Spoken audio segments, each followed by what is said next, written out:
कुंदन कुमार प्रभाकर आपको 10वीं वर्ग गोधली भाग 2 की कविता का व्याख्या करने जा रहा हूँ।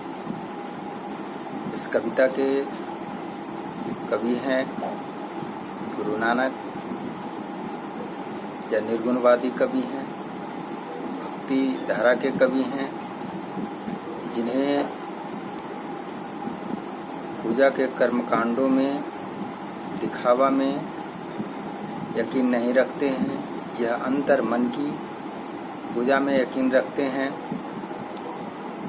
और इसी के द्वारा वह ईश्वर से नेह लगाते हैं, आसक्ति रखते हैं और संसार के मानव को अंतर्मन से ध्यान, कीर्तन, भजन के द्वारा ही ईश्वर का अध्ययन, ईश्वर का चिंतन करने की बात कहते हैं। यह जो पद है उसमें हम मानव जीवन को किस प्रकार जीवन जीना चाहिए, इसके प्रति वह उपदेश देने का कार्य करते हैं। वह साफ कहते हैं कि हम मानव को किस प्रकार जीवन जीना चाहिए। यह कहते हैं कि एक मानव जीवन में सुख और दुख छाया की तरह है, परंतु हमें उससे ऊपर उठकर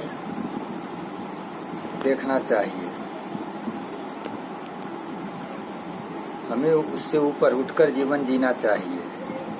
अब सवाल उठता है कि ऊपर उठकर किस प्रकार, ऊपर उठने से क्या मतलब?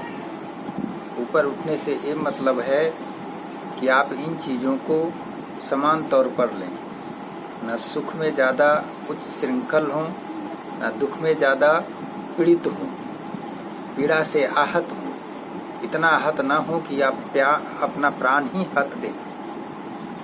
तो फिर बाकी उपदेशों और चीज़ों की कल्पना ही व्यर्थ है।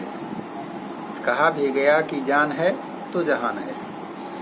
तो इसलिए उन्होंने साफ तौर पर गुरु नानक ने साफ तौर पर अंतःकरण की निर्मलता के द्वारा सब कुछ हासिल करने की बात करते हैं और मानसिक दुर्गुणों से ऊपर उठकर ईश्वर में लीन हो जाने की बात करते हैं। यह तभी हो सकता है जब हम अपने मन मस्तिष्क में सामान्य स्तर पर एक न्यूनतम यानी एक मूल बिंदु पर जाकर हम अपने आप को, अपने चित्त को अस्थिर कर लें। तभी जाकर हम कहीं पे कल्पना कर सकते हैं, चिंतन कर सकते हैं। जब तक हम निस्वार्थ न होंगे, जब तक हम अपने जीवन को सामान्य न रखेंगे, तब तक हम कोई भी निस्वार्थ भाव से काम नहीं कर सकते। इस प्रकार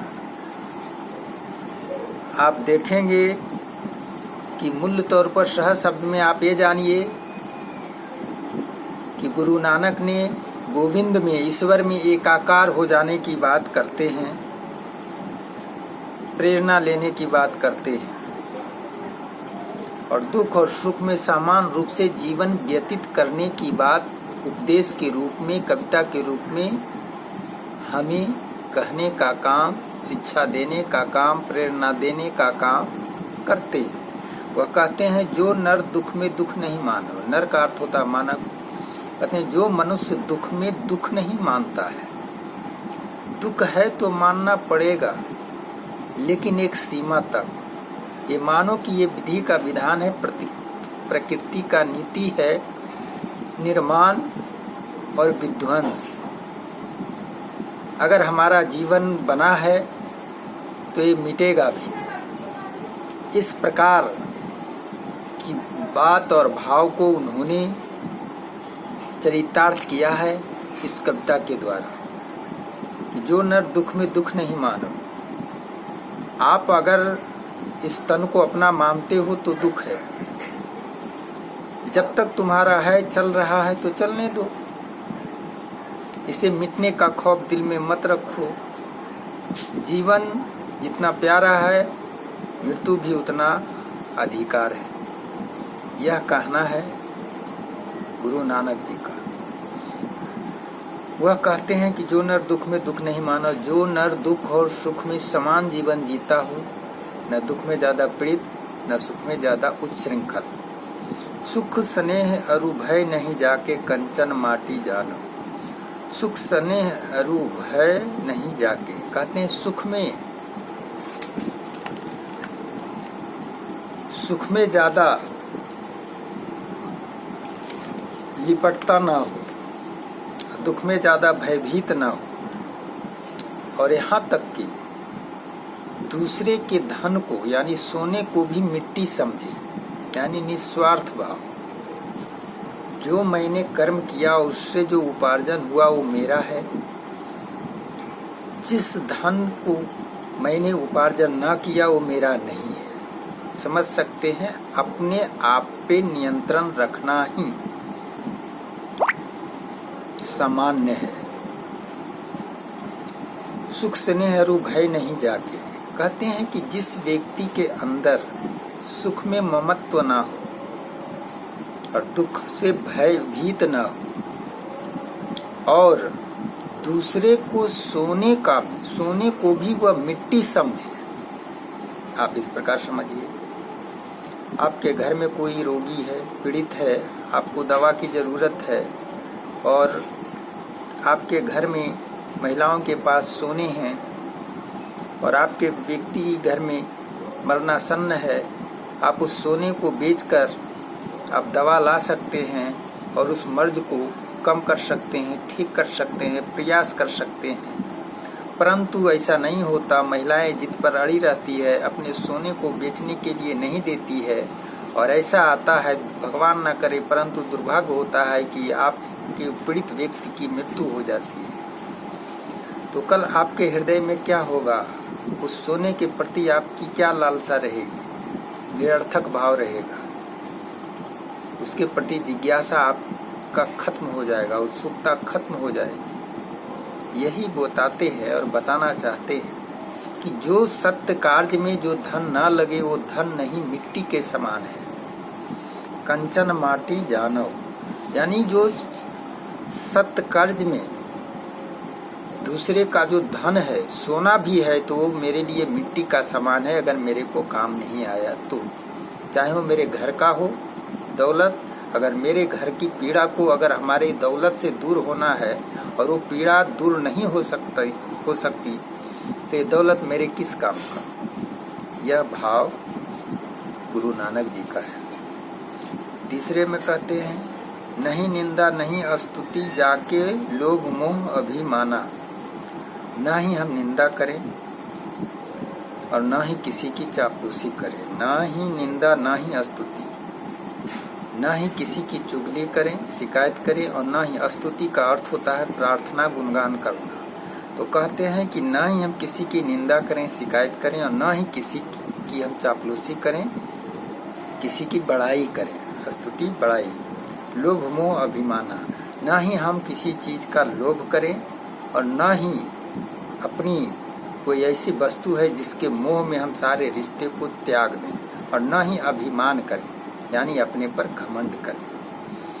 नहीं निंदा नहीं स्तुति जाके लोभ मोह अभिमाना, ना ही निंदा करें, ना ही चुगली करें, ना ही किसी की चापलूसी करें, और ना ही किसी के धन पर लोभ करें, ना ही अपने धन से मोह करें, और ना ही अपने पर घमंड करें।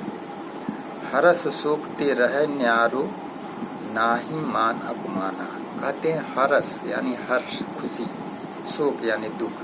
कहते हैं हर्ष शोक ते रहे न्यारो यानी बराबर। खुशी और दुख में समान तरह से आप लोगों के साथ व्यवहार कीजिए और जीवन जिए। ना ही मान अपमाना, ना ही किसी का जरूरत से ज़्यादा सम्मान कीजिए और ना ही किसी का अपमान कीजिए। यानी आप मुख्य तौर पर यह समझे कि अमीर हो, गरीब हो, ऊंच हो, नीच हो, सबके साथ सामान्य व्यवहार करें। मेरे नज़र में नज़रिया, मेरा नज़र जो है नज़रिया एक हो, नज़र एक है, नज़रिया एक हो, काम करने का तरीका एक हो, देखने का तरीका एक हो। हर व्यक्ति के साथ ऐसा नहीं है कि माँ के साथ व्यवहार कुछ है और पत्नी के साथ व्यवहार कुछ है, पत्नी के साथ व्यवहार कुछ है, बहन के साथ व्यवहार कुछ है, ऐसी नहीं। समान तरीके से व्यवहार होना चाहिए। अपने पराये, जाति भेद, धर्म, छुआछूत, ऊंच नीच सब खत्म करके समान व्यवहार होना चाहिए। यही यह कहते हैं, तभी कहते हैं जो नर दुख में दुख नहीं मानो। उसके जीवन में समानता तभी आएगी जब समान जीवन अपने अंदर भी जिएगा और बाह्य जीवन में भी, वो व्यवहारिक रूप में भी जिएगा। आशा मनसा सकल त्यागी करे, कई जग ते रहे निराशा। आशा मनसा, आशा संसार से, मनसा अपने मन से, आकांक्षा तो किसी से ना हम उम्मीद रखें, ना ही मन में कोई उम्मीद पालें। आशा और मनसा, आशा गैरों पर उम्मीद, मनसा खुद पे, खुद की आकांक्षा पालना। तो कहते हैं आशा मनसा सकल त्यागी। आप उम्मीद और आकांक्षा, अपने मन में कोई कल्पना और कामना रखें, उसको भी त्याग दीजिए और किसी गैर पे भरोसा भी मत कीजिए। सब कुछ त्याग दीजिए। तय जगते रहे निराशा, यानी आप जग से कोई उम्मीद न कीजिए। समझ सकते हैं कि उम्मीद होता ही है टूटने के लिए। पूरा हो गया तो आपका सौभाग्य, तकदीर, लेकिन ज़्यादातर उम्मीदें टूट ही जाती है। और जिस वक्त उम्मीद शब्द का प्रवेश आपके जिह्वा के द्वारा, आपके मस्तक, आपके कानों के द्वारा श्रवण होकर मस्तक हृदय में बैठ गया, उसी वक्त आपके अंदर एक भय और खौफ उत्पन्न हो जाता है।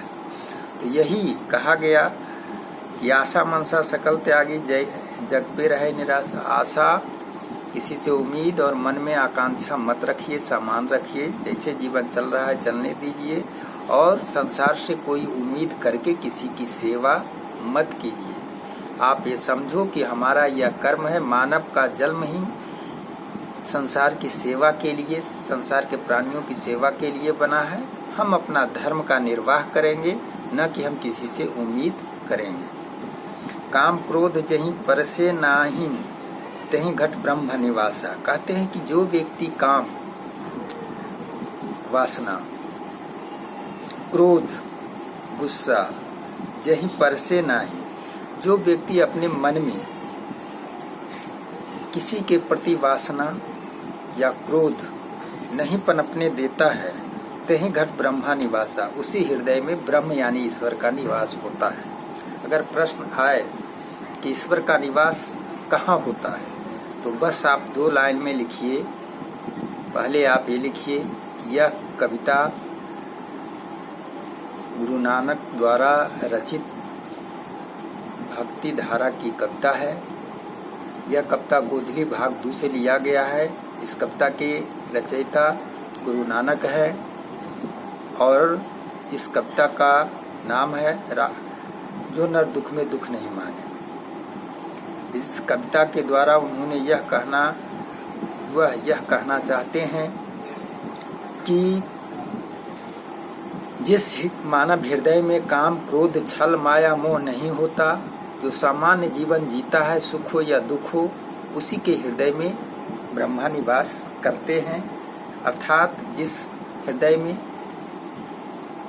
वासना ना हो, क्रोध ना हो, वैसे हृदय में ही, उसी के हृदय में ही ईश्वर निवास यानी ब्रह्मा निवास करते हैं। गुरु कृपा जेहि नर पे, किन्हीं तिन यह जुक्ति पिछानी। परंतु यह कैसे पहचाना जाता है? कौन पहचान सकता है कि इसके हृदय में ईश्वर निवास करते हैं या कर सकते हैं? कहते हैं यह गुरु की कृपा होती है, ईश्वर की कृपा होती है। और गुरु का ज्ञान उपदेश को अगर आप जीवन में सच्चे हृदय से उतारते हैं तो निश्चित तौर पर आपके अंदर दिव्य दृष्टि आती है और उस दिव्य दृष्टि से आप यह समझ जाएंगे कि यह व्यक्ति छल है या निश्चल है। यही है जुक्ति यानी उपाय। जुक्ति का अर्थ होता है उपाय, पिछानी का अर्थ हुआ पहचानना। पहले कहा कि यह ब्रजभाषा और पंजाबी भाषा का मिश्रण है, सामंजस्य है। तो कहते हैं गुरु कृपा जेहि नर पे, जिस व्यक्ति पर ईश्वर की कृपा हो, गुरु की कृपा हो, वही यह उपाय पहचान सकता है कि किसके हृदय में ईश्वर निवास कर सकते हैं या किए हैं। नानक लीन भयो गोविंद सो ज्यों पानी संग पानी। कहते हैं कि यह तभी होगा, नानक कहते हैं, गुरु नानक कहते हैं खुद अपनी भाषा में, बार बार क्लास में बताता हूँ कि उपसंहार में आप लेख लिखते हैं, अंत में लेखक हो कवि हो सबको अपनी बात रखने की आज़ादी होती है। इन्होंने अंतिम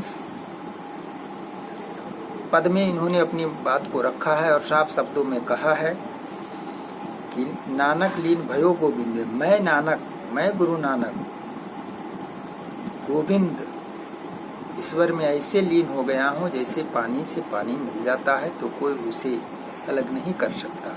आप एक लोटे में पानी लो, एक गिलास में पानी लो, आप गंगा का जल लो, कुएं का जल लो, या आप नल का जल लो, गंगा का जल लो, सागर का जल लो, सब एक में मिला दो, कोई उसे पहचान नहीं सकता। कहते हैं मिश्रण और सामंजस्य लगन प्रेम का यही मतलब है, लीन हो जाना, समाहित हो जाना, अंग अंग में रग रग में प्रवेश कर जाना, जहाँ लेस मात्र भी कहीं भी सिलवटे ना हो, कहीं भी चिन्ह ना हो, कोई चाह कर भी स्पर्श करके भी परख कर भी उसे एक दूसरे से अलग ना कर सके। यह है सामंजस्य, और इसी सामंजस्य की बात गुरु नानक करते हैं और कहते हैं नानक लीन भयो गोविंद सो ज्यों पानी संग पानी। हम ऐसे ईश्वर से लीन हो गए, हृदय से हृदय मिला गए जैसे पानी से पानी मिल जाता है। और इस प्रकार ये तभी हो सकता है जब गुरु की कृपा हो, और गुरु की कृपा तभी होगी जब आप चाहेंगे और इसके लिए निस्वार्थ भाव से जीवन जिएगा। कैसे जो नर दुख में दुख नहीं मानो। एक कविता आपकी समाप्त होती है और एक ज्ञान के साथ कि आप सुख और दुख में सामान्य तौर पर जीवन जिए और समाज में हर एक मानव से समान व्यवहार रखिए। निश्चित तौर पर ईश्वर की कृपा और गुरु का उपदेश आपको प्राप्त होगा। आपको कहीं जीवन जीने में कोई कठिनाई नहीं होगी। यह कहना है गुरु नानक जी का।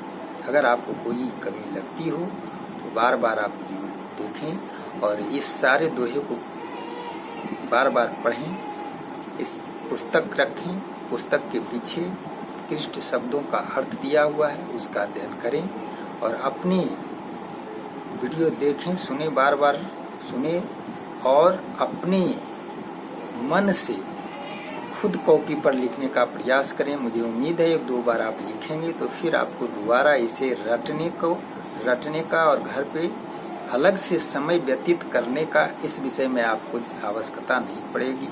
जहाँ भी दिक्कत है तो आप कमेंट में देंगे, हमारे व्हाट्सएप पर आप शब्द देंगे, पद देंगे, मैं उसका उत्तर लिखकर आपको दूंगा। और व्हाट्सएप पर आप एक काम करें, आप इसका जो व्याख्या है उसको लिखकर आप दें, मैं उसको देखूंगा, उसमें जहाँ भी त्रुटि रहेगी मैं उसको आपको बताऊंगा और तब जाकर आपका कार्य पूरा होगा। और इस तरह से जो नर दुख में दुख नहीं मानो आपकी व्याख्या पूर्ण होती है।